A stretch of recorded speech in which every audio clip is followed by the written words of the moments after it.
마가복음 7장 1절에서 23절입니다. 바리새인들과 또 서기관 중 몇이 예루살렘에서 와서 예수께 모여들었다가 그의 제자 중 몇 사람이 부정한 손, 씻지 아니한 손으로 떡 먹는 것을 보았더라. 바리새인들과 모든 유대인들은 장로들의 전통을 지키어 손을 잘 씻지 않고서는 음식을 먹지 아니하며 또 시장에서 돌아와서도 물을 뿌리지 않고서는 먹지 아니하며 그 외에도 여러 가지를 지키어 오는 것이 있으니 잔과 주발과 놋그릇을 씻음이러라. 이에 바리새인들과 서기관들이 예수께 묻되 어찌하여 당신의 제자들은 장로들의 전통을 준행하지 아니하고 부정한 손으로 떡을 먹나이까?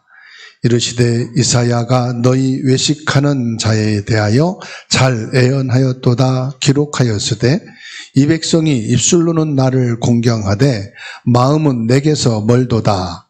사람의 계명으로 교훈을 삼아 가르치니 나를 헛되이 경배하는도다 하였느니라.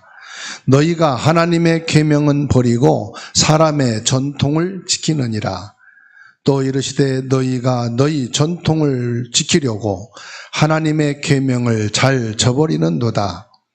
모세는 내 부모를 공경하라 하고 또 내 아버지나 어머니를 모욕하는 자는 죽임을 당하리라 하였거늘 너희는 이르되 사람이 아버지에게나 어머니에게나 말하기를 내가 드려 유익하게 할 것이 고르반 곧 하나님께 드림이 되었도다 하기만 하면 그만이라 하고 자기 아버지나 어머니에게 다시 아무것도 하여 드리기를 허락하지 아니하여 너희가 전한 전통으로 하나님의 말씀을 폐하며 또 이 같은 일을 많이 행하느니라 하시고 무리를 다시 불러 이르시되 너희는 다 내 말을 듣고 깨달으라.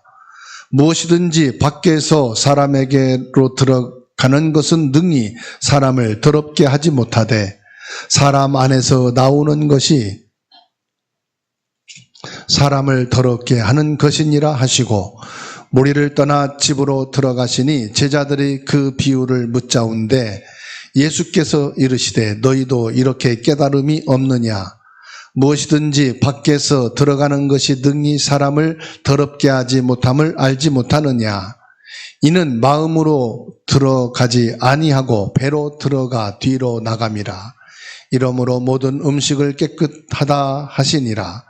또 이르시되 사람에게서 나오는 그것이 사람을 더럽게 하느니라.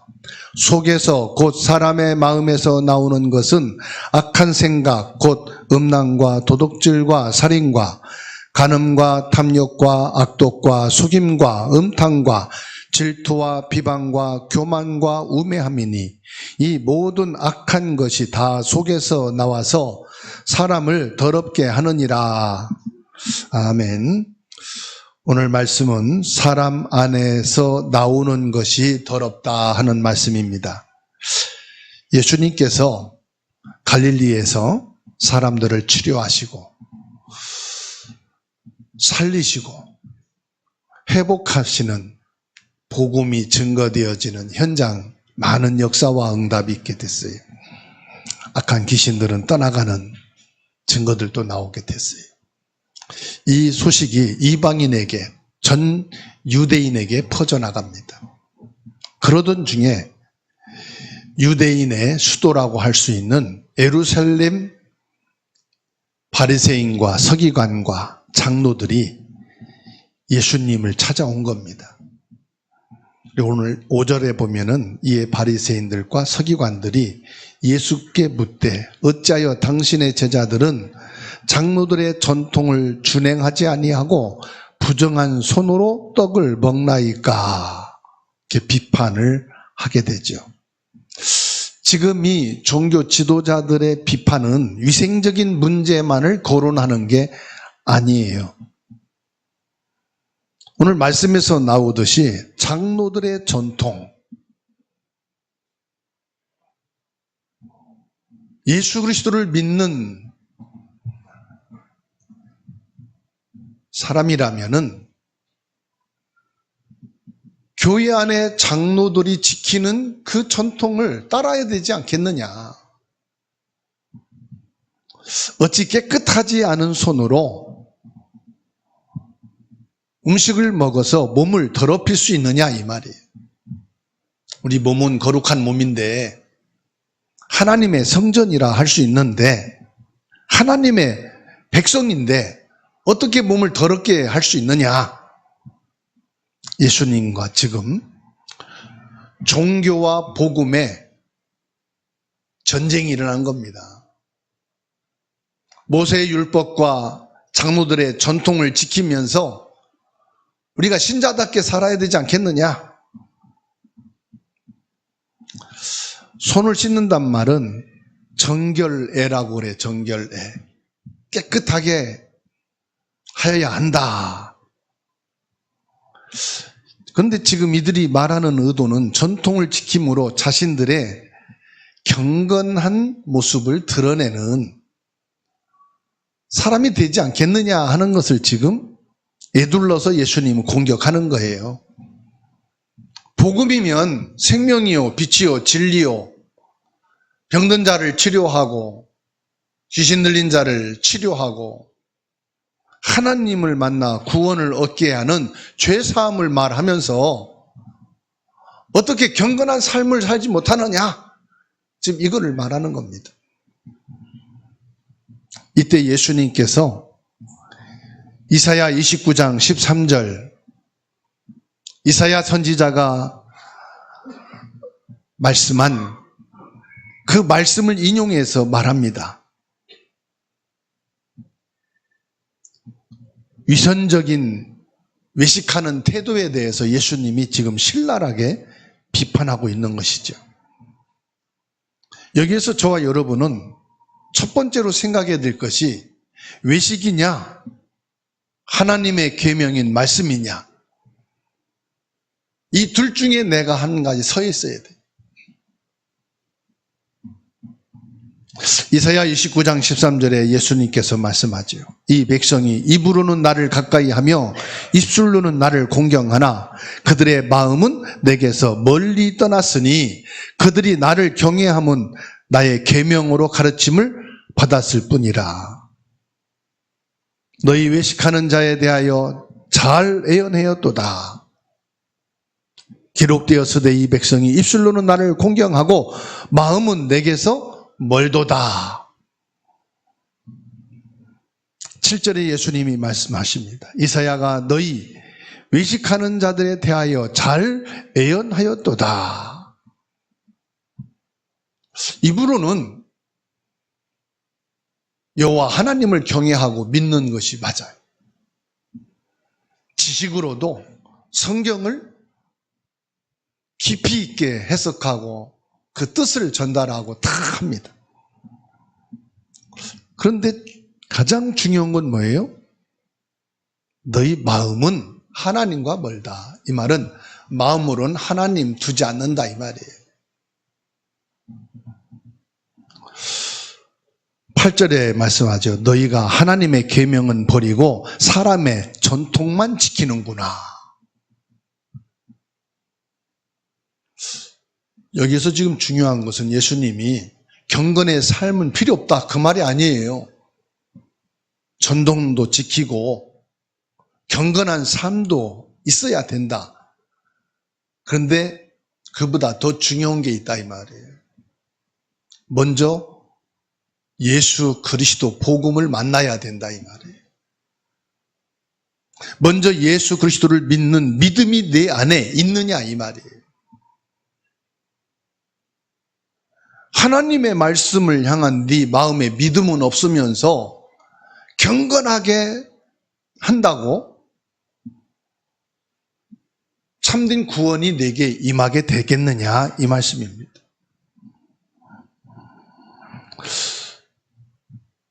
여기에서 예수님이 지적하는 것은 위선이 중요한 게 아니라 하나님의 뜻이 중요하다. 여러분 하나님 뜻은 뭐죠? 하나님의 뜻. 하나님의 뜻은 경건하게 전통을 지키며 살라. 그게 하나님 뜻이 아니고요. 예수 그리스도를 믿고 구원받는 거에 하나님의 뜻이에요. 그럼 목사님, 예수 그리스도를 믿는 것이 하나님의 뜻이고 경건은 필요 없습니까? 아니요. 경건이 우선이 아니라 하나님의 뜻, 예수 그리스도를 믿고 구원받는 것이 먼저다 이 말이에요. 내가 우선순위를 어디에 두느냐? 그리스도 복음에 두라 이 말이에요. 예수 그리스도 복음 안에 있으면 경건의 생활은 따라오게 되어 있고 당연히 경건하게 살게 되어 있는 거다. 어느 분이 자기의 죄악된 습관과 생활이 바뀌지 않아서 너무 힘들다고 제게 찾아와서 울면서 상담해요. 목사님, 내가 예수 믿고 집사도 되고 직분도 받았는데 내 삶은 엉망진창, 내 삶이 바르게 되질 않아서 내가 계속 교회를 다녀야 되는지 신앙생활을 해야 되는지 모르겠다는 거예요. 몇 번 동안 자기의 힘든 거를 다 말씀하시더라. 듣고 나서 그랬어요. 진짜 하나님을 믿기 원하십니까? 그러면 먼저 하나님을 믿어지도록 기도하세요. 내 생활이 경건하게 되지 않는 것을 안타까워하고 힘들어하는 그 마음은 참 중요합니다. 그런데 먼저 하나님이 믿어져야 됩니다. 하나님이 안 믿어지면 아무리 경건 생활을 바르게 했어도 나중에 그 삶이 무너지게 돼 있습니다. 저 강원도 철원에 전도를 갔다가 낙심한 옛날 성도를 만났어요. 청년인데 성경을 몇십 독을 하고 교회 안에서 교사도 하고 청년회장도 하고 활동을 하고 그렇게 수년 동안을 했는데 중요한 건 뭐냐? 안 믿어진다는 거예요. 하나님이 안 믿어진대. 그럴 수 있어요. 하나님 안 믿어지는데 성경도 몇십도 가고 교회도 열심히 다니고 청년회장도 하고 교회 주일학교 교사가 없으니까 주일학생들 가르치는 교사도 하고 다 할 수 있어요. 이 청년이 결국은 무너졌어. 이제 교회도 안 가고 성경도 멀리하고 이제 옛날 것만 생각하는 거예요. 아, 옛날에 내가 그렇게 열심히 했는데 열심히 교회 다녔는데 열심히 성경 읽고 그렇게 했는데 지금은 아니에요. 오히려 교회 안 다녔던 사람보다 마음이 더 완악해졌어. 하면 뭐합니까? 성경 읽으면 뭐하고 예배하면 뭐하고 열심히 하면 뭐합니까? 다 듣고 나서 한마디 말했어요. 믿어야죠. 안 믿고 열심히 다니니까 그렇죠. 이대 목동병원에 병원 전도하라면 가봤어요. 입원 환자들이 한 6명 있잖아요. 전도지 주면서 예수 믿으시라고. 저 문 앞에 있는 사람이 이리 와보시래요. 목사입니까? 네, 목사입니다. 나 교회 안 다니기로 작정했습니다.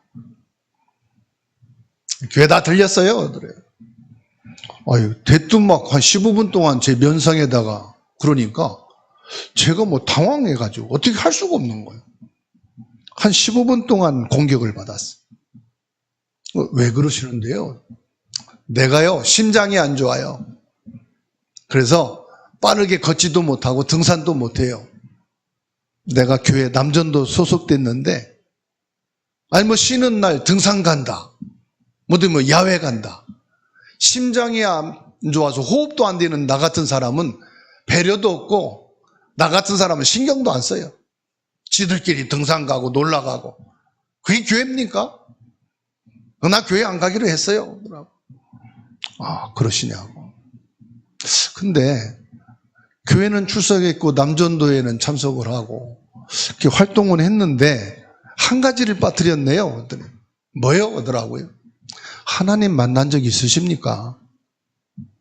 진짜 예수 그리스도를 나의 구주로 믿어본 적 있으십니까? 예수 그리스도를 한 번도 안 믿어보고 교회 갔다가 시험 들고 상처받은 것만 가지고 예수 안 믿는다고 하면은 지금 선생님이 잘못된 겁니까? 교회가 잘못된 겁니까? 물론 그 남전도회가 좀 힘든 사람 돌아보고 심장이 안 좋아서 이렇게 호흡이 안 된 사람 돌아보고 그럴 수도 있겠지요.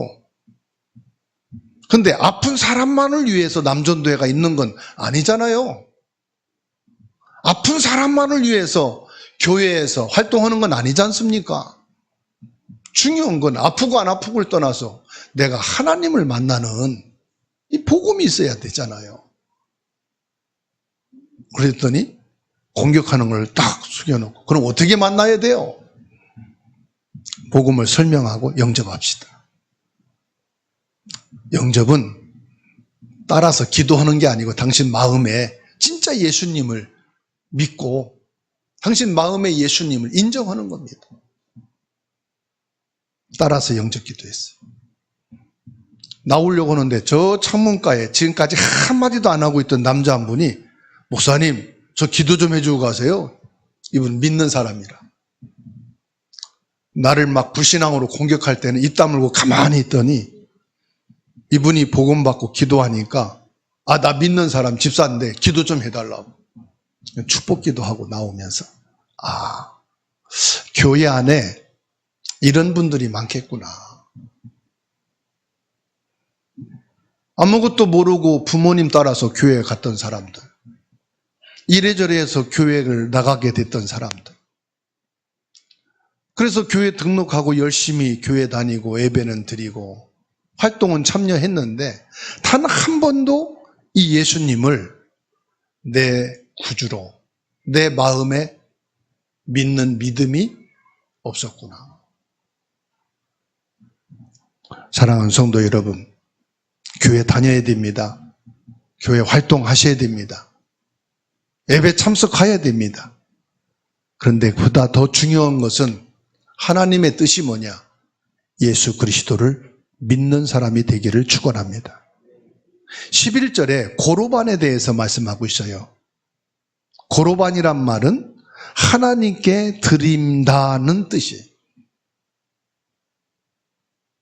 하나님께 드리기 위해서, 즉 하나님께 헌신하기 위해서, 하나님께 예배 드리기 위해서, 하나님이 기뻐하시는 전도 선교를 위해서 내가 부모를 대충, 자녀를 대충, 사랑 관계는 대충 해도 된다. 저도 그런 의식이 좀 있었거든요.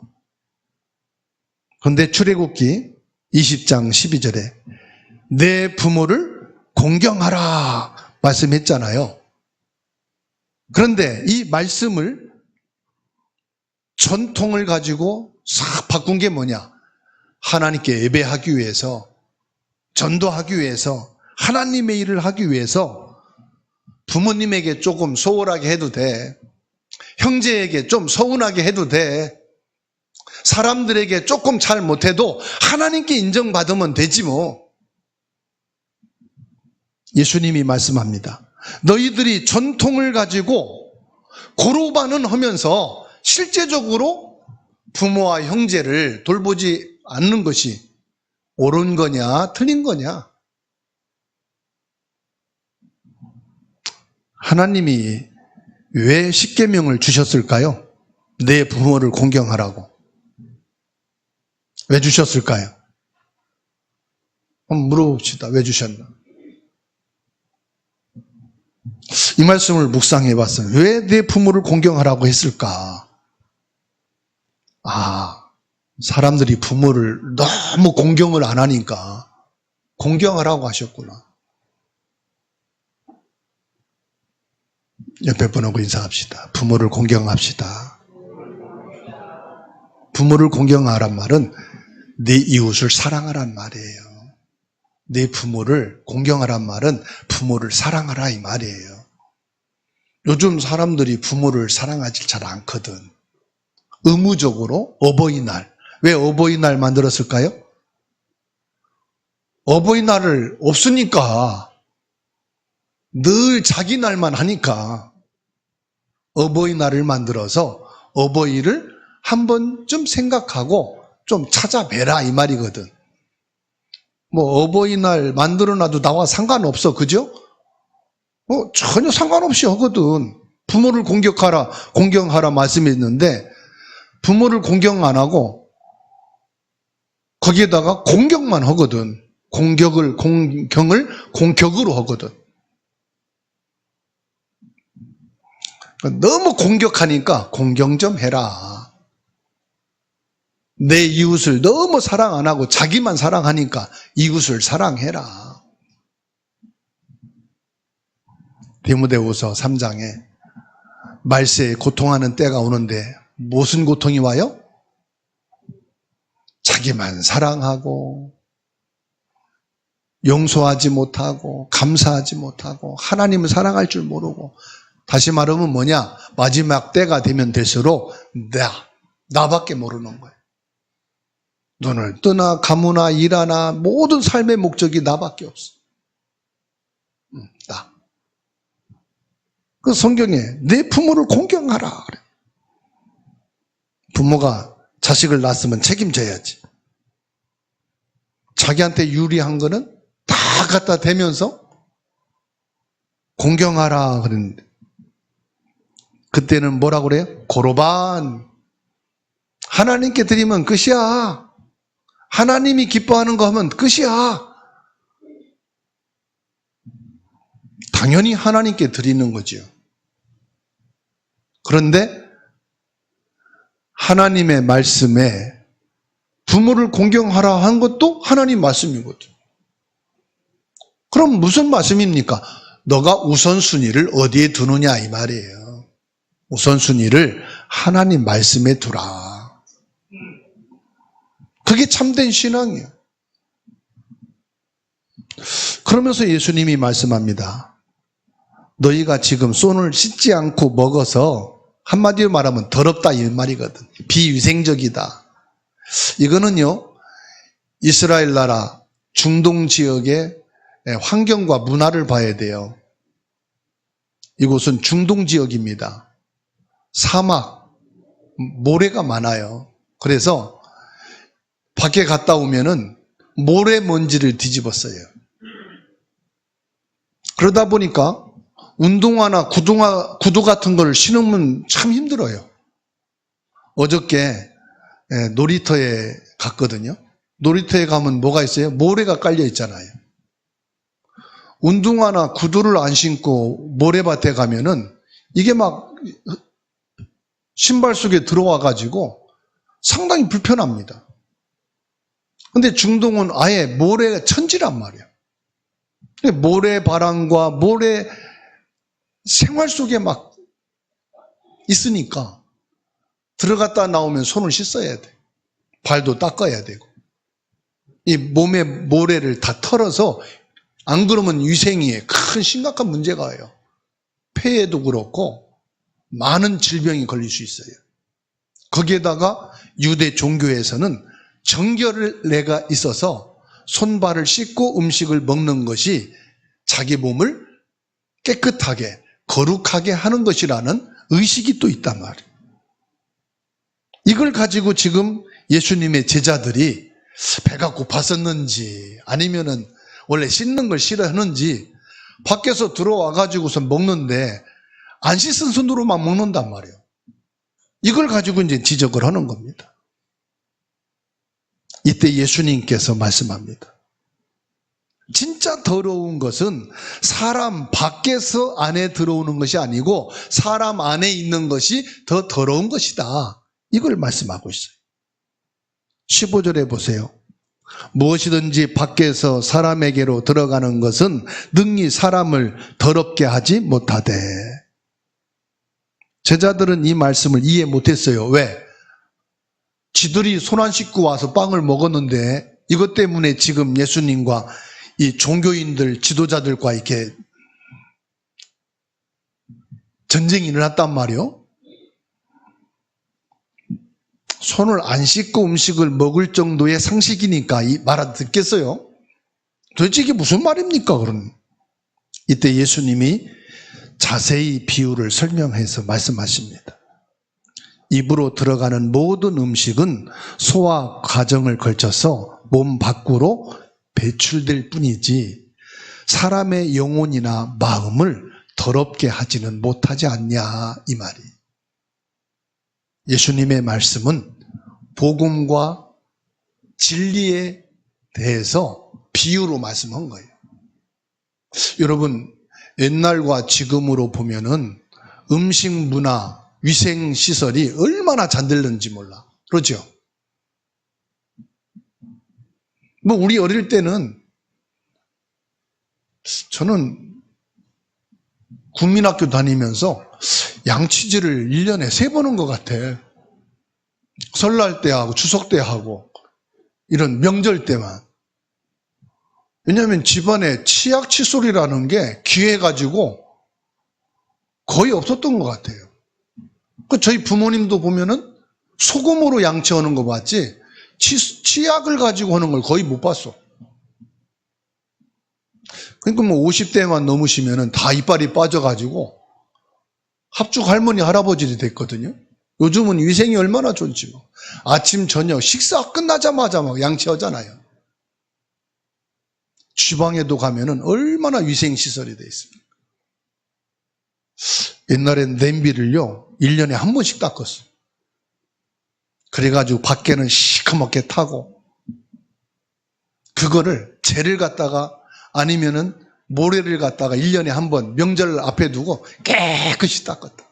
하루 종일 그릇 닦는 날이었어요. 그 위생이 지금은 얼마나 좋아요.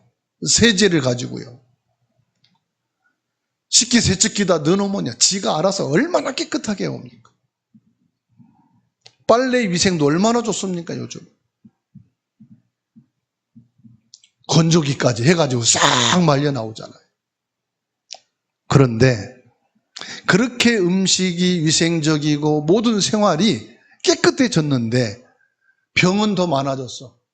옛날보다 암은 더 많아졌어. 불치병은 더 많아졌어. 그렇죠? 잇몸 질환, 질병이 옛날보다 더 많아졌어. 아무리 입으로 들어가는 음식, 위생이 좋고 좋은 음식을 먹어도 이거는 소화계통의 문제, 질병은 올 수 있지만 이게 배설해서 나가면 끝인.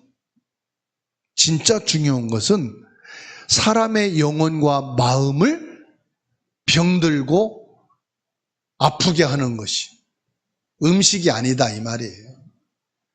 아무리 시설 좋게 하고 이성 좋게 하고 좋은 음식, 건강 음식을 찾아 먹어도 우리의 영혼을 깨끗하게 할 수 없고 사람의 마음을 살릴 수가 없다는 말씀이에요. 예수님은 진정한 더러움의 근원은 사람 마음에 있다고 명확하게 말씀하고 있어요. 예수님은 사람의 마음에서 나오는 악한 것들을 구체적으로 열거하는데 21절에서 23절입니다. 같이 읽겠습니다. 21절입니다.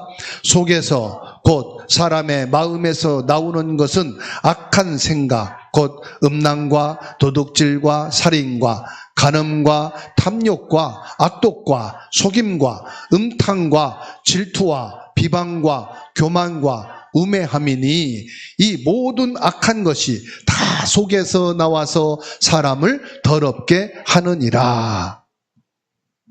이 말씀은 죄의 근원이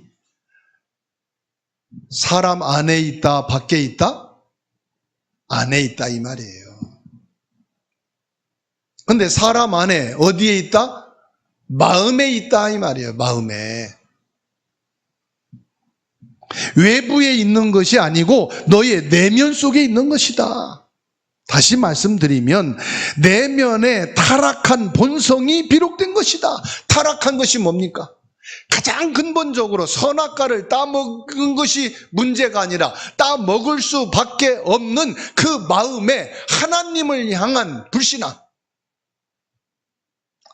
하나님의 말씀을 믿지 않고 사단의 말을 더 신뢰한 그 마음에 있다 이 말이요. 이게 죄의 근본이요. 우리가 모든 것은 말로 예쁘게 하고 모든 걸 다 아름답게 해놨는데 그 마음이 악하고 그 마음이 도둑질이고 그 마음이 사기질이고 그 마음이 사람을 해칠 살인의 마음이 있다면 아무리 좋은 말, 아름다운 시설 다 해놨어도 그게 별 의미가 없다 이 말이에요. 세상이 엄청난 발전을 하고요. 아름답고 대단한 능력으로 보이고요. 힘있게 보여도 그 본성이 하나님을 떠난 죄 가운데 하나님을 불신한 그 마음에 하나님 말씀보다는 세상의 학문과 지식과 사람의 유전을 더 귀하게 여기는 그 마음이라면은 그 마음에서 뭐가 나오겠냐 이 말이에요. 영혼 살리는 믿음이 나오겠냐 이 말이에요. 우리 죄를 사하는 권세가 나오겠냐 이 말이에요. 영적인 것을 구별할 수 있는 참된 진리에 눈을 뜰 수 있겠느냐 이 말이에요. 그래서 결론입니다. 예수님의 가르침은 종교적인 행위나 전통을 넘어서 우리의 마음의 변화를 요구하는 겁니다. 마음의 변화를 요구한다는 건 뭘 말하느냐? 겉으로 드러나는 경건함보다 그 경건을 행할 수 있는 능력이 어디에 있어야 되느냐? 마음속에 있어야 된다 이 말이에요. 내 마음속에 있는 악한 생각과 욕심을 회개하고 제거해야 되는데 어떻게 그것을 제거할 수 있느냐? 하나님께서 말씀하고 있어요. 하나님은 사람의 외모를 보지 않고 마음을 보신다고 말씀합니다. 사무엘상 16장 7절을 찾아서 같이 읽겠습니다. 사무엘상 16장 7절입니다.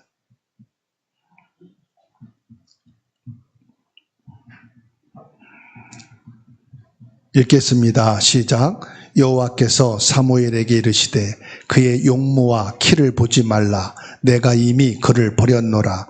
내가 보는 것은 사람과 같지 아니하니 사람은 외모를 보거니와 나 여호와는 중심을 보느니라 하시더라. 사람은 외모를 보죠. 그래서 지금 저 강남뿐만 아니라 대도시에 많은 사람들이 찾는 병원이 뭐예요? 성모병원. 성모병원이 아니라 성형외과. 성형외과. 사람들은 외모를 되게 중요시 여깁니다. 근데 하나님은 그의 용모나 키를 보지 않으시고 뭘 보신다? 내 마음을 보신다. 옆에 분하고 인사합시다. 하나님은 내 마음을 보십니다. 에베소서 5장 26절에 이는 곧 물로 씻어 말씀으로 깨끗하게 하사 거룩하게 하시고 그랬어요. 우리 마음이 하나님의 말씀으로 깨끗해야 된다 이 말이에요. 성령의 능력으로 변화된 마음이 되어야 된다는 말씀. 예레미야 17장 9절에 만물보다 거짓되고 심히 부패한 것은 마음이라 누가 능히 이를 알리요. 만물이 환경이 자꾸 변하고 환경이 자꾸만 오염되고 있잖아요. 그런데 예레미야 17장 9절에 말씀하기를 모든 환경이 오염되는 것보다 더 빨리 오염되고 부패되는 것은 뭐라? 사람의 마음이라. 근데 사람들이 그걸 몰라. 아마 마음을 깨끗하게 하는 병원이 있다면 참 좋을 거예요. 아, 마음이 좀 지저분하네요. 마음이 좀 병들었네요. 마음이 좀 건강하네요. 아, 이렇게 마음이 깨끗할까요? 수면 내시경 하는 것처럼 우리 마음을 내시경으로 딱 본다면 그런 병원이 있다면 아마 잘 될 거예요. 그죠? 안 들려나? 사람들이 마음 들키기 싫어서 안 갈까? 내 마음은 누가 아신다? 하나님만 아시네. 사람은 볼 수가 없어.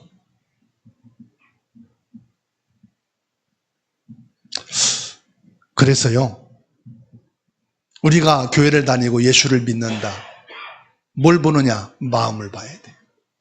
이 사람이 믿음이 좋다 안 좋다? 뭘 보느냐? 마음을 봐야 돼. 그럼 우리 마음을 어떻게 봅니까? 로마서 10장 8절에서 10절 같이 읽습니다.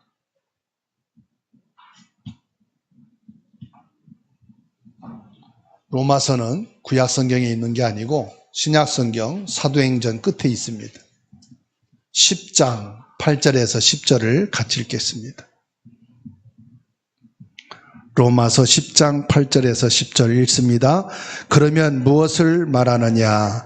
말씀이 내게 가까워 내 입에 있으며 내 마음에 있다 하였으니 곧 우리가 전파하는 믿음의 말씀이라. 내가 만일 내 입으로 예수를 주로 시인하며 또 하나님께서 그를 죽은 자 가운데서 살리신 것을 내 마음에 믿으면 구원을 받으리라. 사람이 마음으로 믿어 의에 이르고 입으로 시인하여 구원에 이르느니라. 아멘. 말씀이 어디 있다고요? 네 마음에 있다고 8절에 말씀하고 있습니다. 이건 무슨 말씀이냐? 이 말씀을 내가 믿고 안 믿고의 선택이 어디에 있다? 내 마음에 있다는 거예요. 다 듣고도 이거 다 아직 싫은데요? 뭘로 결정합니까? 마음으로 결정한다 이 말이에요. 그러니까 네 마음이 중요하다. 이 말씀을 받고 네가 마음으로 받아들일 때 믿음이 시작된다 이 말이에요. 그리고 9절입니다. 네 마음으로 이 말씀을 받고 마음으로 믿을 결단을 하고 난 뒤에 입으로 시인하는 것이다. 이 자리에 온 여러분들은 여러분 마음으로 예수 그리스도를 믿어야 되겠다는 결단을 내리고 그 마음을 정하고 예수 그리스도를 구주로 고백한 줄 믿습니다. 이게 요한복음 1장 12절이에요. 영접이라는 말은 예수님을 내 마음에 믿겠다는 결단의 고백이에요. 그래서 영접은 곧 예수님이 내 마음의 주가 된다. 영접은 예수님이 내 마음의 주인이 되어지신다. 예수님은 내 마음을 이제부터 다스리고 주장하시는 분이시다. 이제는 내가 지금까지 하나님 없는 마음, 하나님 싫은 마음을 갖고 있다가 예수님을 내 마음에 영접한단 말은 이제 내가 하나님을 좋아한다. 내가 이제 하나님을 인정한다. 내가 이제 하나님을 중심으로 살겠다. 이런 결단의 고백이 영접이에요. 그래서 10절 말씀입니다. 사람이 마음으로 믿어 의에 이르고 입으로 시인하여 구원에 이르느니라. 그래서 예수 그리스도를 진짜로 믿는 자는 이 사람의 마음, 이 사람의 말하는 고백을 들어보면 알아요. 장난 삼아서라도 마음으로 예수 믿는 사람은 예수님 싫어. 예수 믿는 거 나는 불신앙의 말을 안 합니다. 왜? 내 마음이 예수 그리스도를 받아들이고 그분을 구주로 인정했기 때문에. 근데 장난이라 하도 농담이라 해도 나는 이제 예수 안 믿을 거야. 예수는 나에게 필요 없어. 예수님에 대해서 이제 나 마음 떠났어. 그 사람은 분명히 하나님 안 믿는 사람. 그 마음이요 이미 주님과 관계가 없는 사람. 의리 때문에, 인정 때문에, 환경 때문에 있을진 모르지만 실제로 믿는 믿음은 그 마음과 고백이 동일합니다. 그래서 오직 예수 그리스도를 통해 우리의 더러워진 마음이 깨끗해지고 하나님 앞에서 거룩하게 될 수 있는 유일한 길은 뭐냐? 예수 그리스도의 이 복음을 내 마음에 1순위가 되는 거예요. 로마서 14장 17절 18절입니다. 함께 읽고 마치겠습니다. 로마서 14장 17절 11절 읽습니다. 하나님의 나라는 먹는 것과 마시는 것이 아니요 오직 성령 안에 있는 의와 평강과 희락이라. 이로써 그리스도를 섬기는 자는 하나님을 기쁘시게 하며 사람에게도 칭찬을 받느니라.